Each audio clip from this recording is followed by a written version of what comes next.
Use your pencil to figure out the height of the bottle, where the very top part is, where the flask goes out, and where the bottom is, and how much space that's going to take up on your paper. If you draw a line down the center, you can ensure that both sides have mirror symmetry, and you can do this by measuring your ellipses, the curves in the bottle, to make sure that each half of the curve meet up at the same point.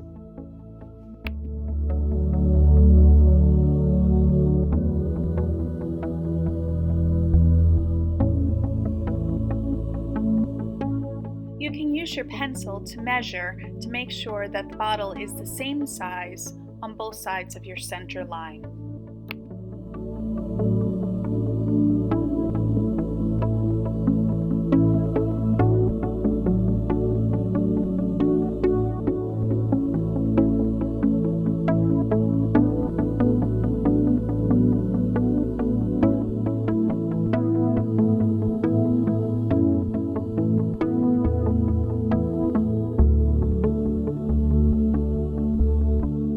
Start with the part of the bottle you feel the easiest to draw in, and just start with a few hatching lines to begin with.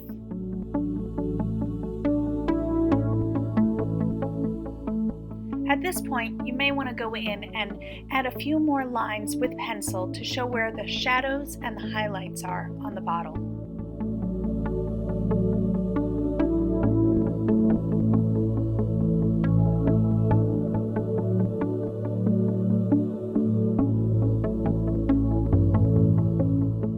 Always start with light values when you're cross-hatching, because it's a lot easier to go darker later to cover up a mistake. Make sure your lines curve around the bottle and the shape of the bottle. So where it goes in, make sure your lines angle, and where it's curved, make sure it curves. If you hold your pen on an angle, you can get lighter values. Use slow, controlled lines, and remember the contours.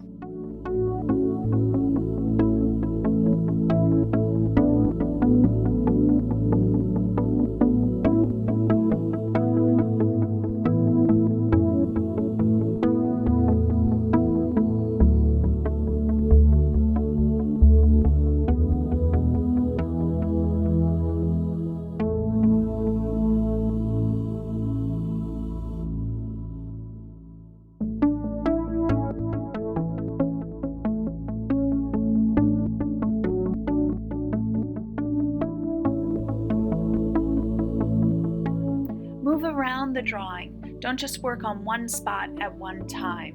This will give a better sense of unity to your drawing.